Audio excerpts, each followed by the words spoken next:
A videira é que tem as raízes que vão para a terra e tiram os nutrientes da terra e a umidade da terra, tá? E esses nutrientes, eles vão pelo caule e chegam nos ramos. É ali que nascem os frutos.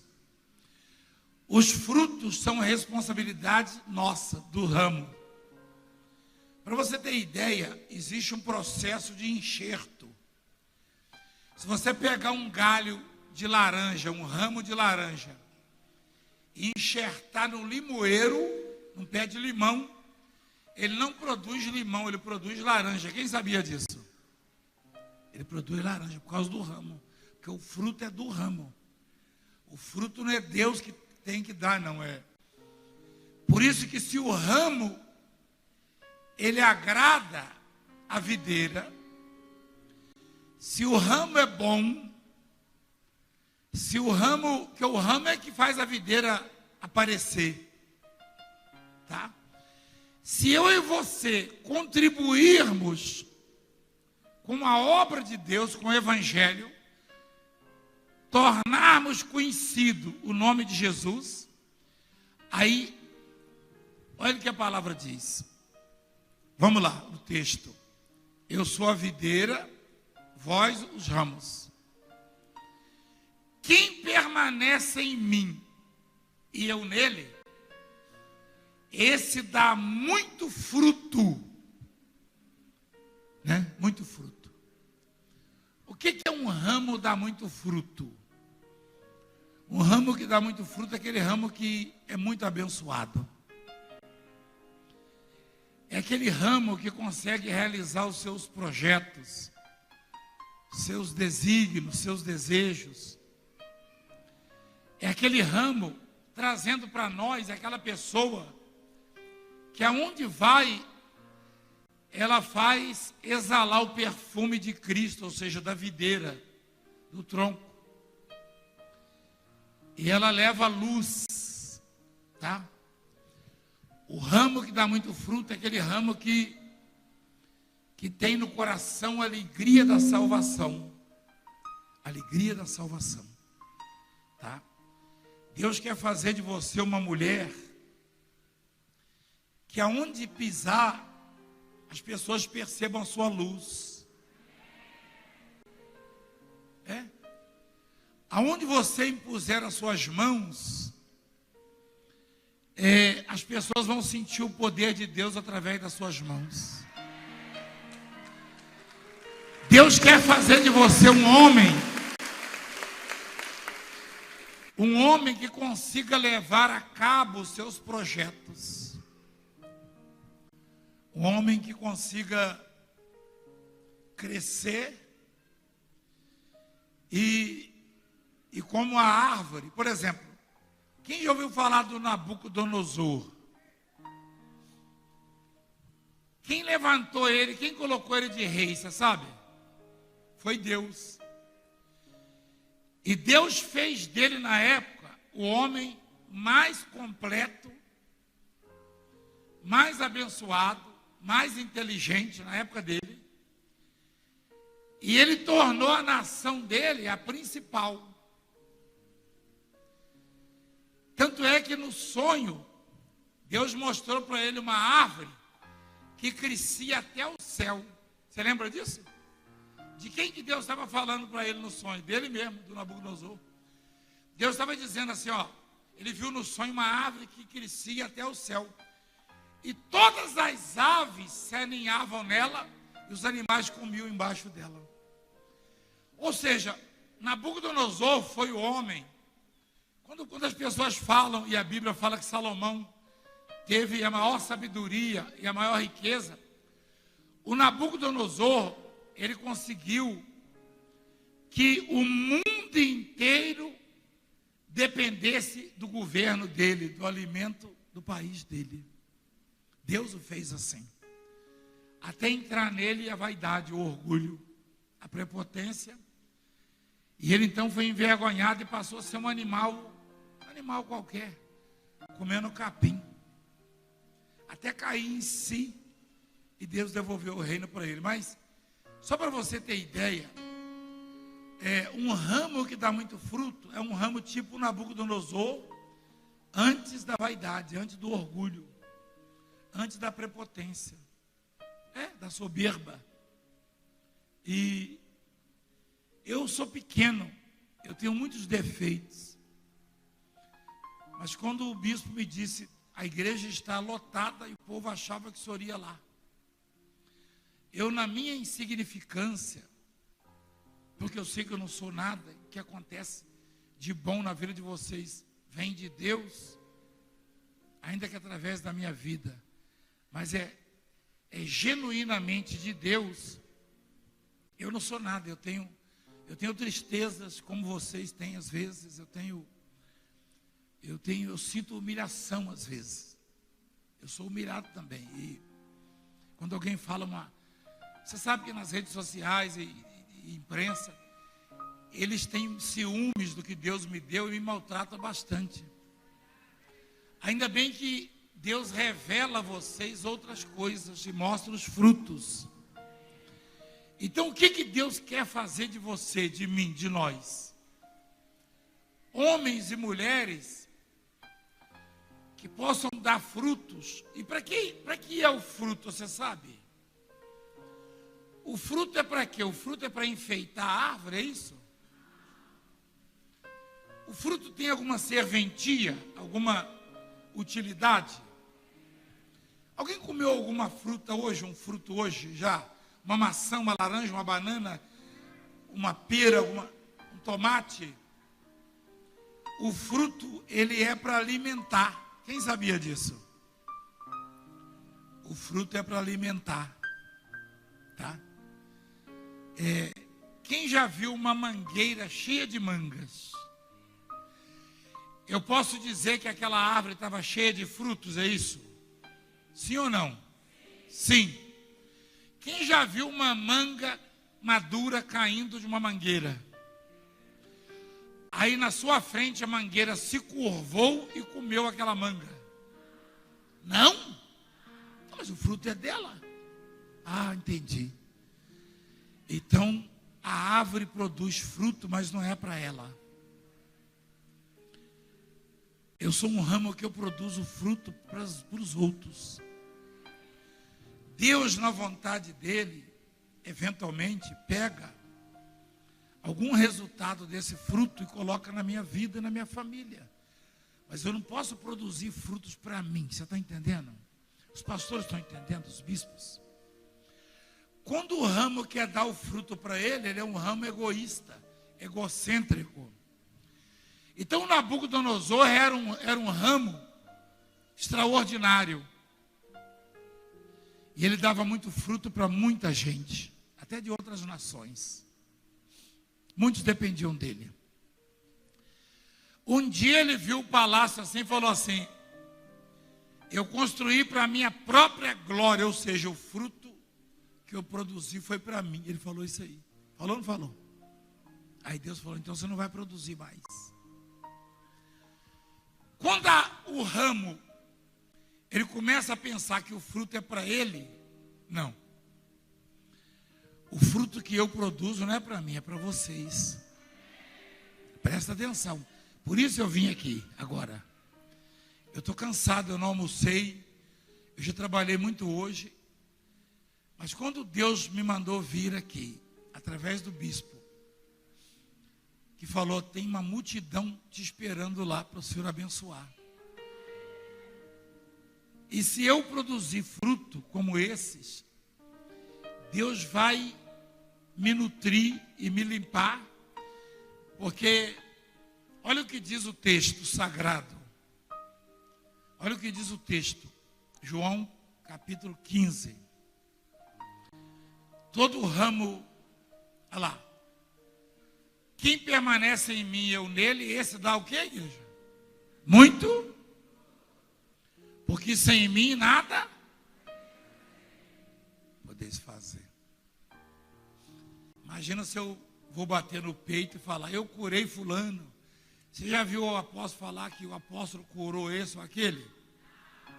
Quem é que cura? Então o fruto, embora seja o ramo que produza, esse ramo não tem sustentabilidade. Esse ramo não tem uma fonte própria.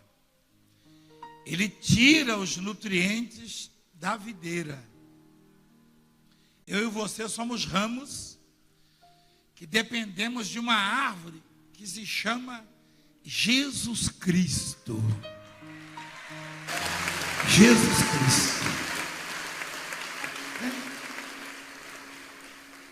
Toda vez que um bispo, um pastor, um missionário, seja quem for, ele começa a achar que tem raízes, que os frutos são dele, Deus transforma no Nabucodonosor sem a graça de Deus. Porque Deus dá a graça dele a cada um de nós e a partir dela a gente começa a dar fruto. O fruto é nosso, é responsabilidade nossa no caso. Mas nós temos que produzir para as pessoas conhecerem a Deus e glorificarem a Deus, crescerem em Deus, na fé. Aí Deus olha para você e fala: puxa, que ramo é esse? Olha só, peraí. Deus olha para você assim e fala: que homem, que mulher, que ramo é este? Você já reparou numa árvore que tem ramos mais belos? Tem uns que são mirrados, tem até ramo seco no meio dos verdes. Quem já viu? Aquilo ali é porque não deu fruto. Deus deixou ele secar. Porque teoricamente os nutrientes que sobem do caule, que sobem do tronco, deveria ser distribuído de igual modo, mas não são. Tem ramos carregados de fruto e tem ramos que não tem nada, não é verdade? Então você viu a manga, ou o tomate, ou a maçã, a laranja cair e a árvore se curvar e comer? Não. Você foi lá e apanhou o fruto, não foi? Quem viu, começou a dar um vento assim, ó. Aliás, uma outra visão para você, tá? Biblicamente falando,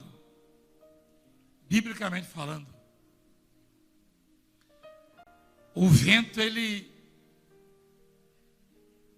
assusta, ele traz tempestade. Teoricamente ele traria o quê? Problemas, ele derruba a casa.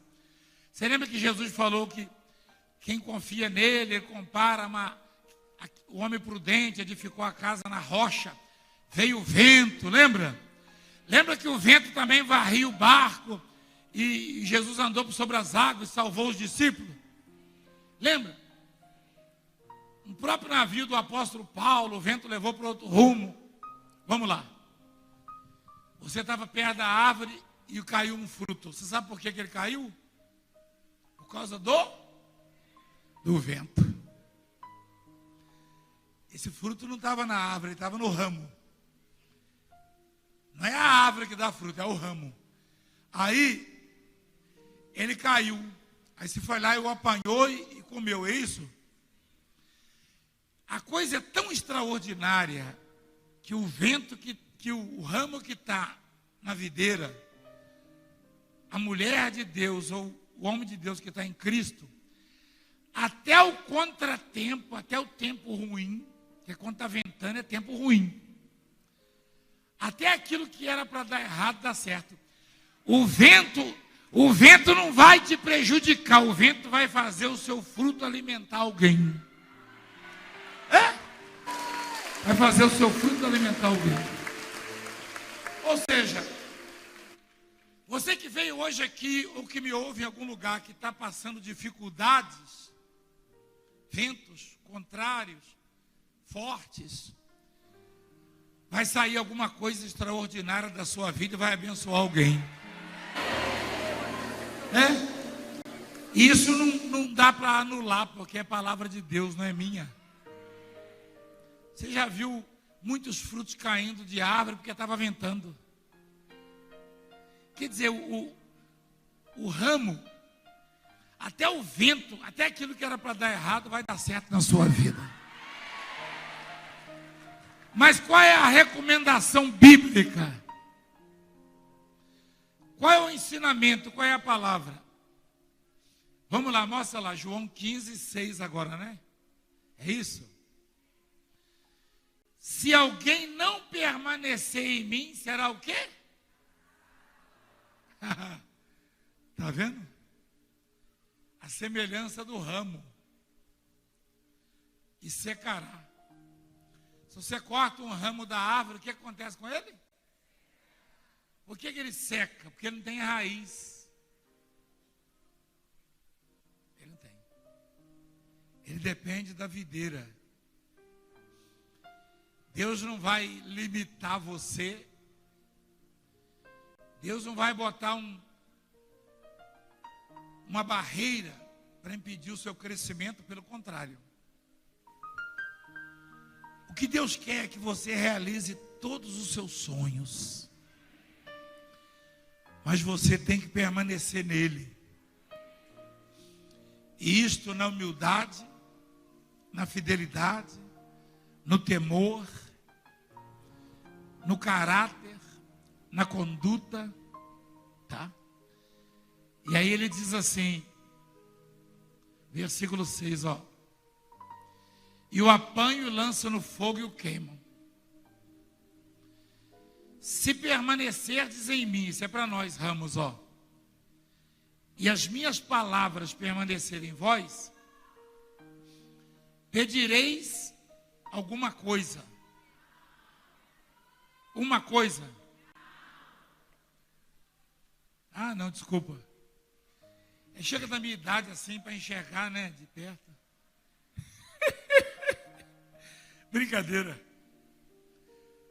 Isso é para você prestar atenção. Viu como é que não tem limites para nós? Olha o que ele diz. Se permanecerdes em mim, as minhas palavras permanecerem em vós, pedireis o quê? E vos será feito.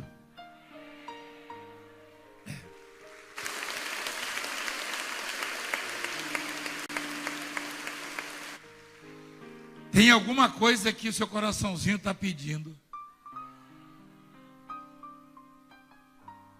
Alguma coisa. Talvez a libertação do marido, do filho. Você, mulher que sonha em ser mãe. E parece difícil. Já gastou dinheiro com tratamento? Eu profetizo filho na sua vida.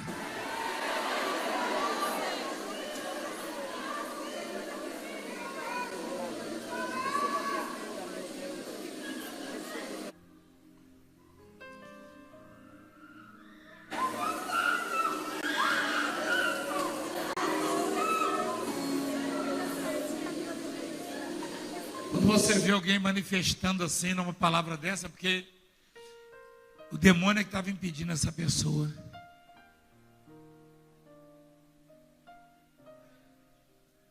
Os meus frutos não são para mim. Nunca que os frutos são para a própria árvore ou os ramos. Nem mesmo os ramos se alimentam de fruto, não. Se alimentam do que a videira dá, que a terra dá. Nunca que você vai ver um pé de laranja comendo uma laranja. Quem já comeu uma laranja? É chupar laranja ou comer? Aí é que está o erro do ser humano. Laranja não foi feita para chupar e nem para beber. Para comer, por quê? Porque os nutrientes e a fibra estão exatamente no bagaço da laranja. Você sabia disso aí? É. Laranja foi feito para comer. Aprende isso. Esses dias alguém me viu cascar uma laranja. Eu não corto a laranja no meio, não. Eu tiro a casca e como os gomos.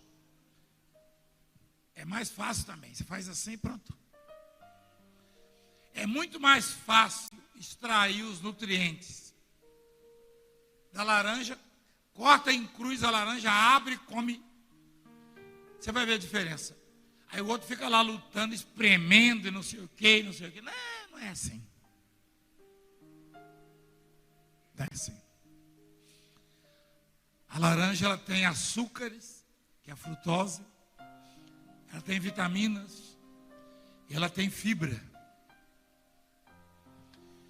Então você, quando chupa a laranja, você extrai só o açúcar e um pouco da vitamina. Quando você come, você consome fibra, vitaminas, todos os nutrientes. Mas você nunca vai ver uma laranjeira comendo uma laranja.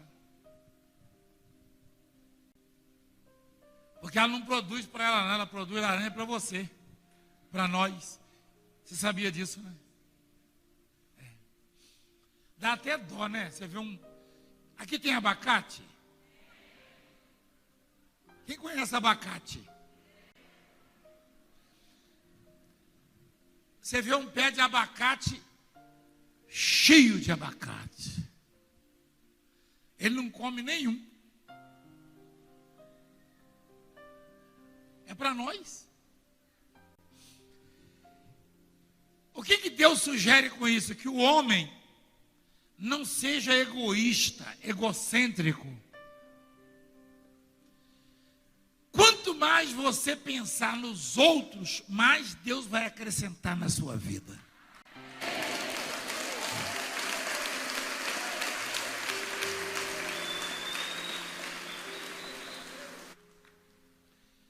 Deus me abençoa muito.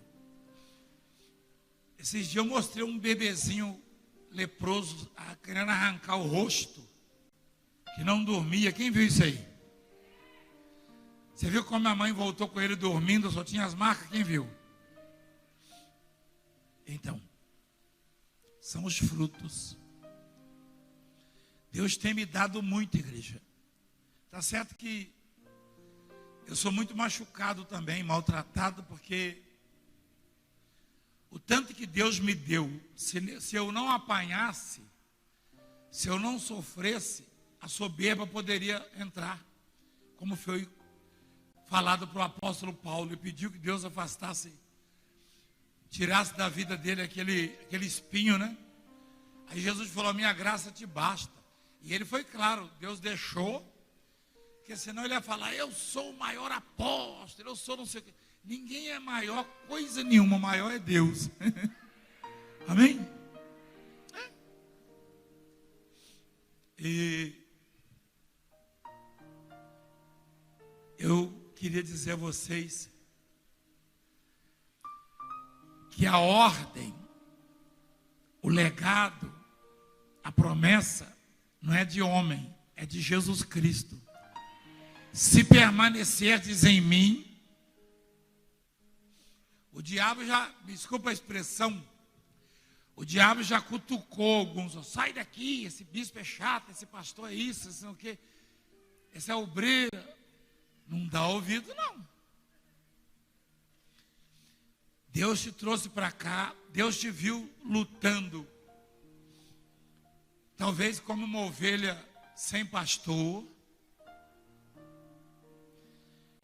e Deus te mostrou isso aqui, te trouxe para cá, e olha o que você sente aqui. Deus deu esse casal abençoado para cuidar de vocês e dos pastores, dos bispos.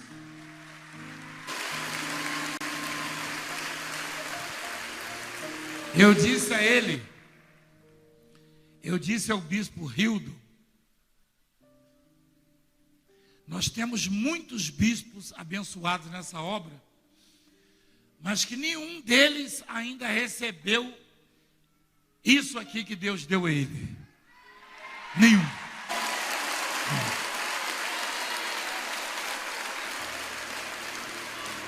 Tem bispo que sai de casa preocupado no domingo, pensando, meu Deus, será quantas pessoas vou ter lá para eu ministrar? Senhor, pelo menos 100, 200, 300. Ele sai sabendo que vai chegar aqui, vai ter gente lá de fora. Só que isso não é dele, é de Deus. Então presta atenção.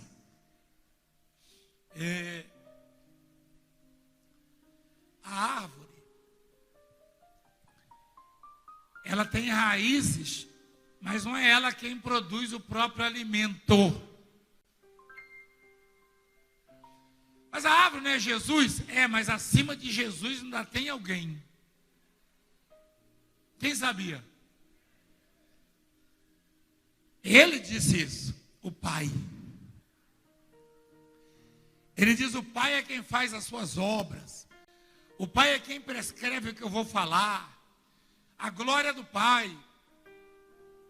Porque se Ele é a árvore, quando Ele diz que eu e você somos os ramos, e que Ele é a árvore, Ele já está dizendo, a árvore se alimenta de quem? Da terra.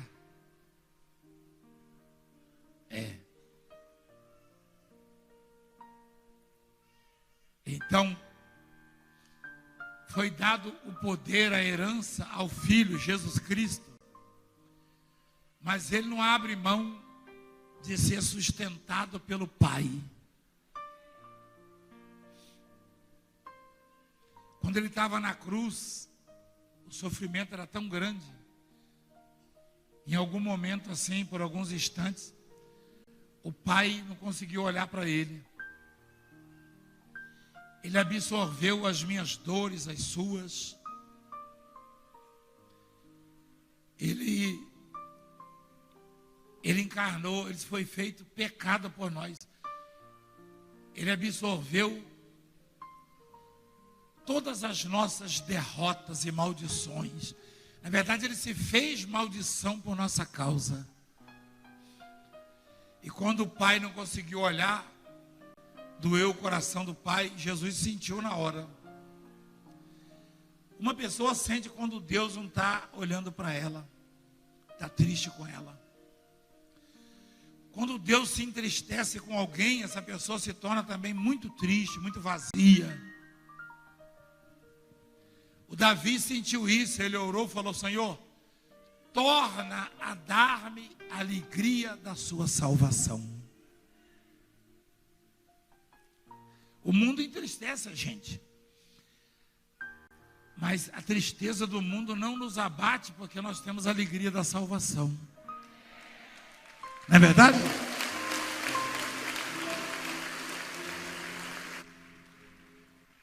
Então, teve uma oração que Jesus fala assim, lá na cruz. Deus meu, por que me desamparaste? Jesus falou isso? O Pai desamparou ele, mas ele se sentiu desamparado, porque as minhas e suas, as nossas dores foram postas nele, e o Pai chorou, o Pai sentiu muita dor.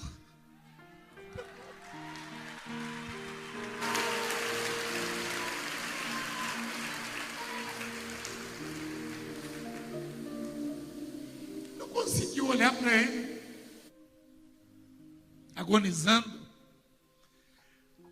E quando Deus desvia o olhar de alguém, mesmo que seja filho dele, como Jesus, esse alguém sente. Por que o mundo vive em guerra? Correndo atrás das drogas, dos crimes. Porque não tem o olhar de Deus, eles não se colocam, eles não ocupam a periferia, o campo aonde o olhar de Deus está. Mas Deus não vê o mundo inteiro. Deus está com os olhos fixos nos justos, diz a Bíblia.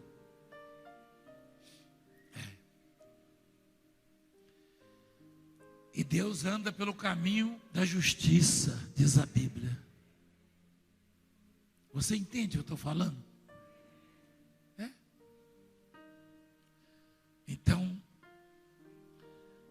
você não precisa de mim, você é muito importante para Deus.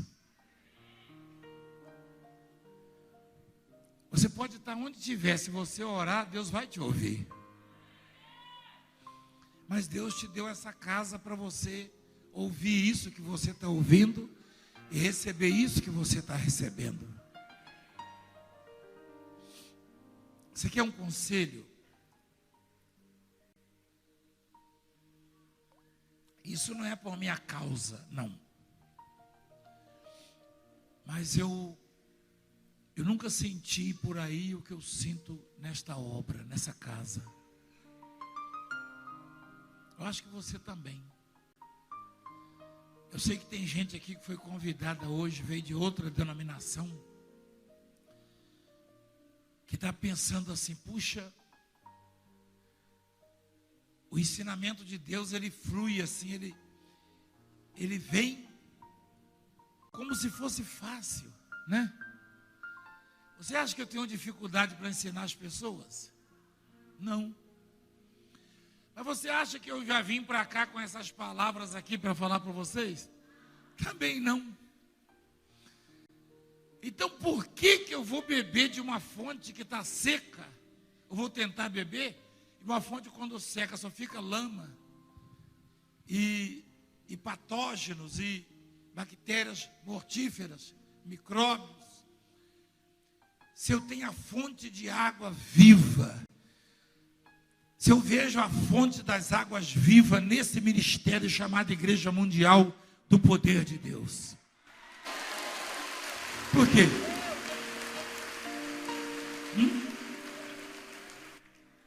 Por quê? Tá bom.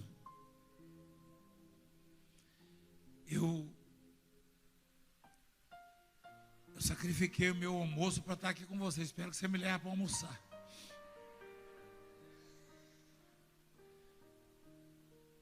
Você vai fazer um molho para colocar. É funge, né? Fuge ou funge? Fuge. Não é funge. É fuge. Você vai fazer o fuge.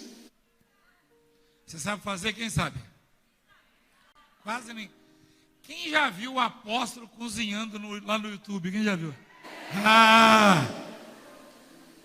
Se você me levar em casa, eu vou fazer um almoço para você, um jantar. Tem que ter molho assim, com carne, ou peixe, frango. Eu vou orar para Deus me prosperar, tá? Sábado vamos estar lá na praia, não vamos? Quem sabe onde é? Só eu que não sei. Mas eu vou chegar lá. Vou abençoar vocês. Gente, alguém me machucou ali. Minha perna. E aqui o meu punho. Quando eu vinha. Não há necessidade disso. E também não há necessidade de segurança fazer esse escândalo todo. Tem que ter um pouco mais de equilíbrio. Eu agradeço. Então,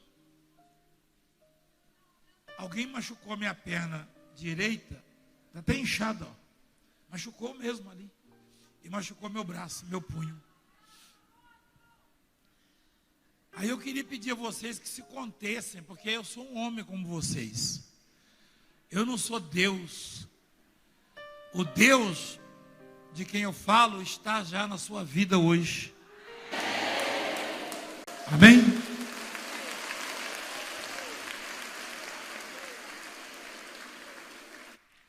qualquer forma de idolatria é pecado. Presta atenção. Presta atenção. Eu louvo a Deus porque eu tenho o carinho de vocês, o amor de vocês. Mas não sou eu que te dou nada, quem te dá é Deus. Amém, igreja? Eu queria dizer a vocês que a obra precisa muito de vocês, tá? Quando o bispo Rildo for lá, eu vou dar a meia para ele trazer para vocês. A meia do projeto. Quem lembra? Quem viu o apóstolo entregando lá a meia do projeto?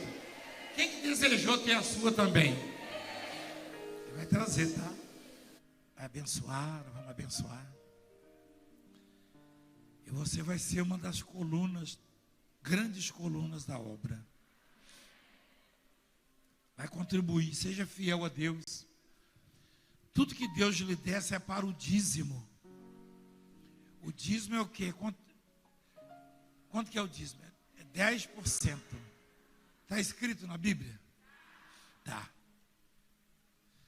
Tem alguns problemáticos que querem impedir que as pessoas sejam fiéis.